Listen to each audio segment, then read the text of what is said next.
Before the news, let's get a biblical perspective. When we look at Revelation chapter 12 verse 6, we see an interesting verse which reads, "The woman fled into the wilderness to a place prepared for her by God, where she might be taken care of for 1260 days."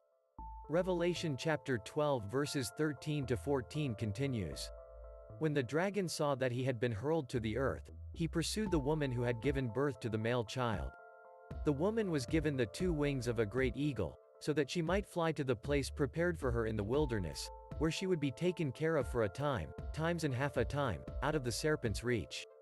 This verse is set in the future, at the midpoint of the 7-year tribulation. The dragon is Satan, the woman is Israel, the male child is Jesus Christ. Some believe that in these days spoken of, then the Jews will flee to Petra, which is in Jordan. This will happen after the Antichrist reveals himself truly to the Jews and they realize he is not their Messiah. Now let's look at the news regarding Israel and Jordan.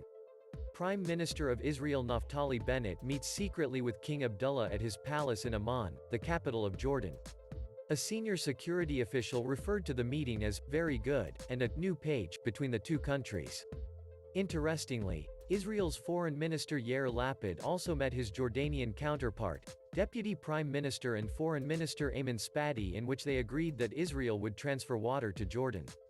Other deals between the two countries were also made, such as an increase in exports from Jordan to the West Bank, as well as various other projects. Yair Lapid commented, "The Kingdom of Jordan is an important neighbor and partner." He continued, "We will broaden economic cooperation for the good of the two countries." The previous relationship between King Abdullah and former Israeli Prime Minister Benjamin Netanyahu was fractured, to say the least. There were concerns from King Abdullah that the previous peace plan set out by President Donald Trump may impact Jordan's responsibility in overseeing the holy sites within Jerusalem. There is a debate on where the first and second temple were located. However, many accept it to be on the Temple Mount, a holy site. So it may not be a surprise to see good relations between Israel and Jordan begin to form. Especially if Jordan is the place where the Jews will flee for safety in the tribulation. Share with us your views in the comments. Please subscribe if you have enjoyed this video and hit the notification bell to be updated when future videos are uploaded. Thank you for watching.